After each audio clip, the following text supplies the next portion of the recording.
गिरते गिरते ही बच्चा चलने लगता है और डूबते डूबते ही मानव तैरने लगता है। देखिए, चोट से घबरा के कभी पीछे नहीं हटना चाहिए, क्योंकि ठोकर खाकर ही व्यक्ति संभलने लगता है। नमस्कार दोस्तों, आज के वीडियो में डिस्कस करेंगे हम 11 जनवरी के करंट अफेयर पे। और आज के वीडियो में टोटल हम 10 मोस्ट इंपॉर्टेंट करंट अफेयर चर्चा करेंगे, और साथ में इनसे जुड़े जितने भी स्पेशल फैक्ट हैं उन पर पूरे डिटेल में चर्चा करेंगे।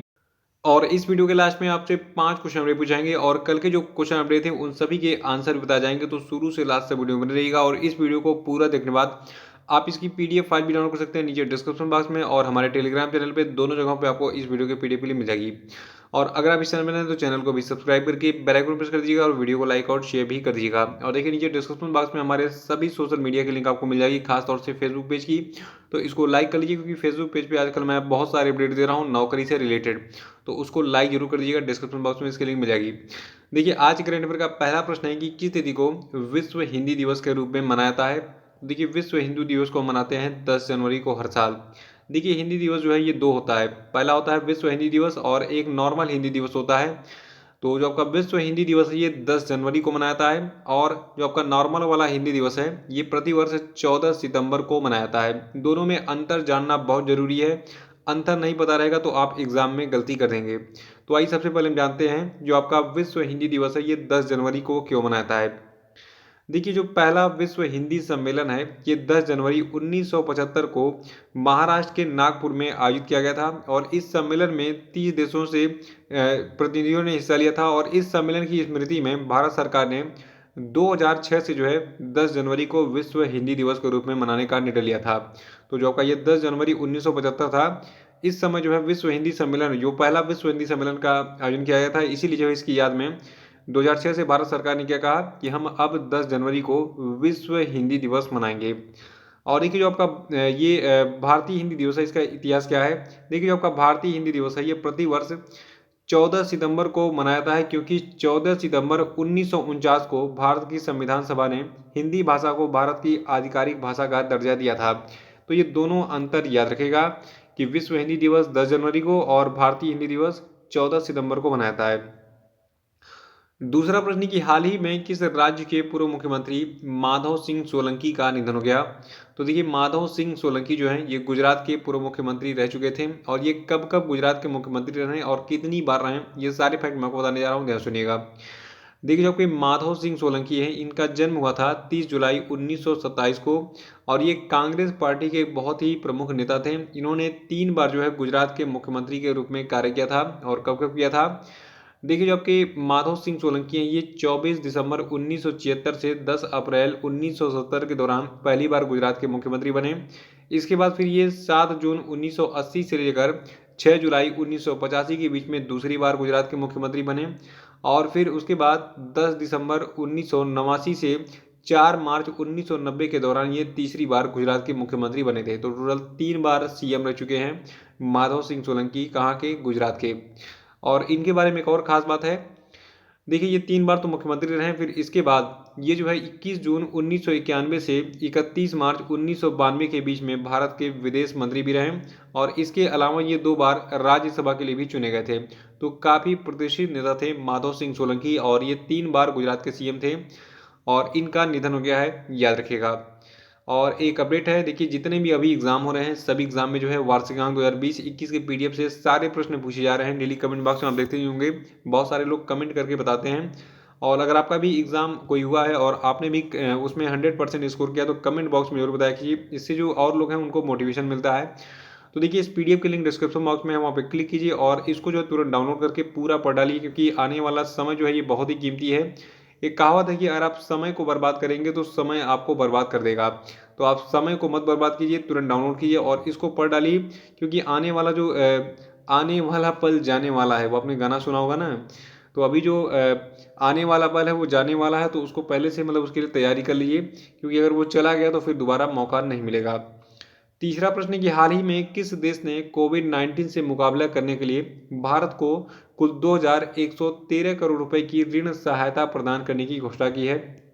तो देखिए, ये देश आपका जापान है। जापान की सरकार जो है इसने कहा है कि हम भारत सरकार को कुल 2113 करोड़ रुपए की ऋण सहायता प्रदान करेंगे। और देखिए, ये सहायता जो है ये एक प्रकार का आधिकारिक विकास सहायता ऋण है, और इसका उपयोग कोविड-19 के कारण प्रभावित गरीबों और कमजोर परिवारों को सामाजिक सहायता प्रदान करने में भारत के प्रयासों का समर्थन करने के लिए जो है किया जाएगा। देखिए जापान की बात करें तो देखिए जापान जो है आपका ईस्ट एशिया में स्थित है और जापान को हम कहते हैं उगते सूरज का देश यानी कि the country of rising sun. ये दोनों प्रश्न एग्जाम में पूछे गए हिंदी अंग्रेजी में अलग अलग। देखिए हिंदी में भी इसका मतलब वही है। तो the country of rising sun यानी कि उगते सूरज का देश कौन कहा जाता है? जापान को कहा जाता है। जापान देखिए ये चारों तरफ से समंदर से घिरा हुआ एक देश है और इसकी कैपिटल टोक्यो है और करेंसी जैपनीजियन है। प्राइम मिनिस्टर इसके बने हैं योशिहिदे सुगा। देखिए योशिहिदे सुगा का नाम जरूर याद रखिएगा क्योंकि ये अभी हाल ही में 2020 में अपॉइंट हुए हैं। ठीक है, तो जापान के प्रधानमंत्री कौन है? Yoshihide Suga. और जापान की पॉपुलेशन है 12.65 करोड़। देखिए पहले जापान के प्रधानमंत्री शिंजो आबे हुआ करते थे लेकिन स्वास्थ्य कारणों से उन्होंने इस्तीफा दे दिया था। उसके बाद फिर योशिहिदे सुगा को बनाया गया था जापान का नया प्रधानमंत्री। चौथा प्रश्न है कि हाल ही में किसने 26वें कोलकाता अंतर्राष्ट्रीय फिल्म महोत्सव का उद्घाटन किया? तो देखिए अभी हाल ही में 26वें कोलकाता अंतर्राष्ट्रीय फिल्म महोत्सव का जो उद्घाटन ही किया था ममता बनर्जी ने। देखिए आपको बता दूं जो आपका ये 26वां कोलकाता अंतर्राष्ट्रीय फिल्म महोत्सव है तो देखिए एक खास बात है कि जो आपका पश्चिम बंगाल राज्य है तो पश्चिम बंगाल के ब्रांड एम्बेसडर कौन है? शाहरुख खान है। याद रखिएगा इसको कि पश्चिम बंगाल के ब्रांड एम्बेसडर कौन है? शाहरुख खान। तो शाहरुख खान कोरोना के कारण वहाँ तो नहीं गए डायरेक्ट लेकिन इन्होंने वर्चुअल रूप से जो है इस कार्यक्रम में भाग लिया। और इस साल का जो आपका 26वां कोलकाता अंतर्राष्ट्रीय फिल्म महोत्सव ये बहुत ही खास रहेगा। ये 7 दिनों तक चलेगा और इस समारोह में सत्यजीत रे जो कि एक फिल्म निर्माता है और बंगाली फिल्म अभिनेता सौमित्र चटर्जी को जो है सम्मानित किया जाएगा। देखिए जो आपके सत्यजीत रे हैं इनकी फिल्म अपूर्व संसार जो है ये इस फिल्म महोत्सव की उद्घाटन फिल्म होगी। अगर एग्जाम में पूछा जाए कि 26वें कोलकाता अंतर्राष्ट्रीय फिल्म महोत्सव का उद्घाटन फिल्म कौन था तो इस फिल्म का नाम क्या है? अपूर्व संसार। ठीक है, और देखिए इस फिल्म महोत्सव में 45 देशों की कुल 131 फिल्में दिखाई जाएंगी और 131 फिल्मों में 50 लघु फिल्में होंगी, 81 फीचर फिल्में होंगी और ये फिल्में 13 जनवरी 2021 तक प्रदर्शित की जाएंगी। तो देखिए एग्जाम से रिलेटेड जितने भी पॉइंट हैं मैंने कवर कर दिए हैं। और एक खास बात और है जो कि जो का ये कोलकाता अंतर्राष्ट्रीय फिल्म महोत्सव है ये जो है एक वार्षिक कार्यक्रम है। ये हर साल आयोजित किया जाता है और इसकी शुरुआत 1955 में हुई थी यानी कि बहुत पुराने समय से इस फिल्म महोत्सव का जो है आयोजन हो रहा है। ठीक है, तो ये डिटेल्स याद रखिएगा। और पांचवा प्रश्न कि हाल ही में किस राज्य ने धिया दी लोहड़ी और बसेरा योजना को लॉन्च किया? तो देखिए धिया दी लोहड़ी और बसेरा योजना को लॉन्च किया है पंजाब की सरकार ने। और धिया दी लोहड़ी योजना क्या है?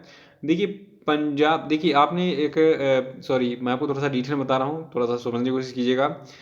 देखिए एक भोजपुरी में कहावत है माई धिया कहाँ जात बाड़ू। मतलब माई मतलब माता हो गया, धिया का मतलब हो गया लड़की। ठीक है, मतलब बेटी। तो माई धिया मतलब माँ बेटी।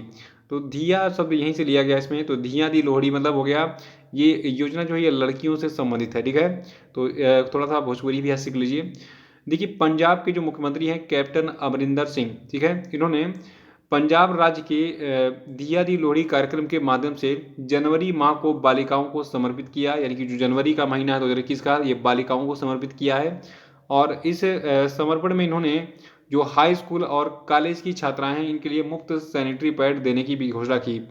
तो धिया और माई, ठीक है, यानी कि माता और बेटी, ये नया शब्द आज सीख लीजिए चाहे आप जहाँ से भी हो पूरे इंडिया में। और देखिए जो आपका बसेरा योजना है, ठीक है, तो बसेरा योजना जो है ये झुग्गी वासियों के लिए स्टार्ट किया गया है पंजाब की सरकार के द्वारा। और पंजाब के मुख्यमंत्री कौन है? कैप्टन अमरिंदर सिंह हैं। पंजाब के जो राज्यपाल इनका नाम है वीपी सिंह बदनौर। और पंजाब की जो जनसंख्या ये 2011 के आंकड़ों के अनुसार है 2.8 करोड़।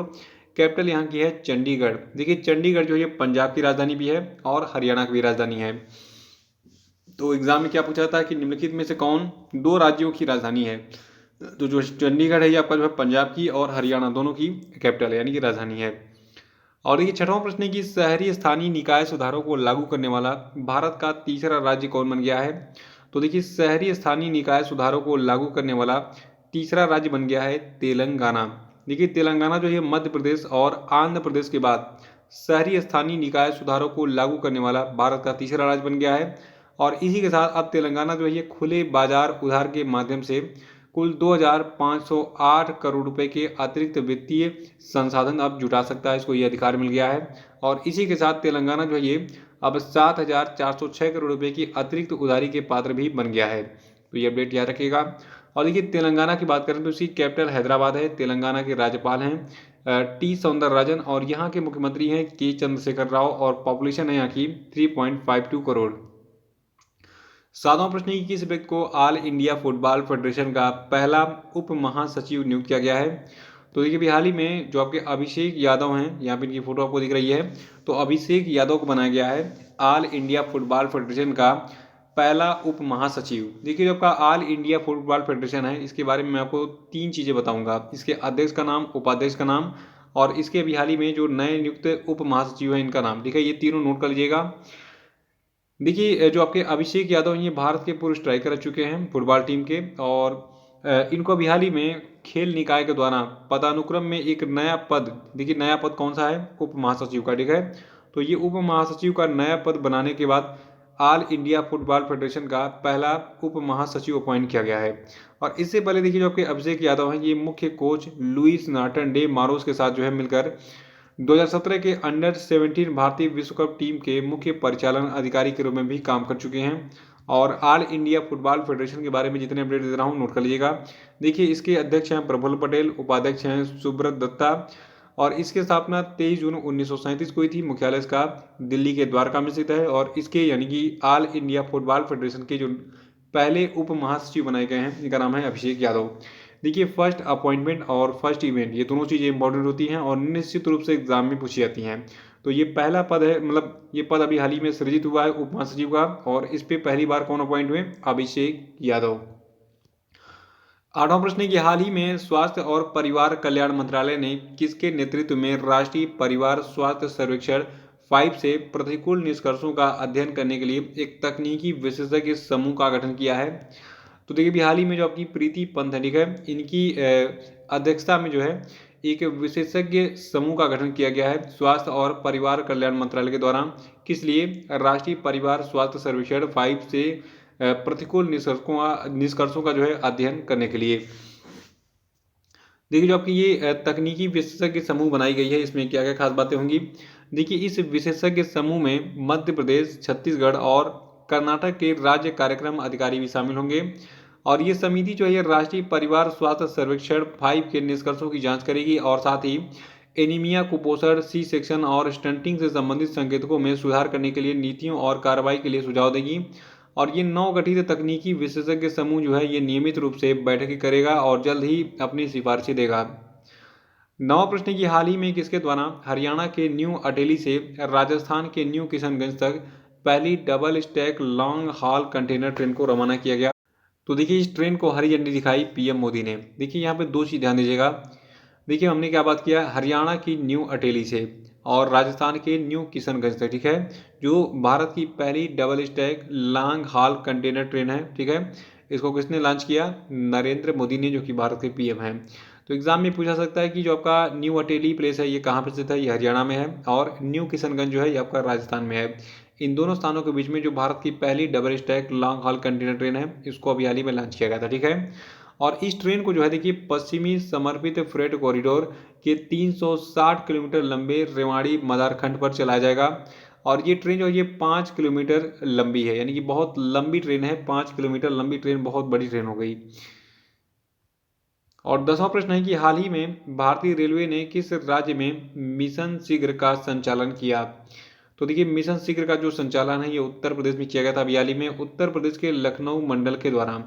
तो जो भारतीय रेलवे का लखनऊ मंडल है, ठीक है, इसके द्वारा अभी हाल ही में क्या किया गया, उत्तर प्रदेश के लखनऊ में जो है मिशन शीघ्र का संचालन किया गया। देखिए मिशन शीघ्र मतलब कुछ जल्दीबाजी वाला कार्यक्रम होगा कि कुछ चीज़ें जो है उसको जल्दी से पूरा किया जाए, और रेलवे की बात हो रही है तो वो अपनी ट्रेनों को जल्दी पहुंचा दे, यही बहुत बड़ी बात है। ठीक है, तो देखिए जो आपका ये मिशन शीघ्र है, ठीक है, तो इस मिशन के तहत ट्रेनों को अधिकतम 100 किलोमीटर प्रति घंटा की अधिकतम स्वीकार्य गति पर जो है चलाया गया था, और शायद अब इसी स्पीड से चलेगी। और यही टारगेट था इस मिशन शीघ्र का कि जल्दी से जल्दी जो यात्री हैं अपने घर पे पहुंचे, ट्रेनों को तेज़ी से चला जाए और इससे यात्रियों को सुविधा मिले। तो ये थे आपके आज के सभी महत्वपूर्ण करने पर, और हम बात करेंगे आज के सभी क्वेश्चन अपडेट पे।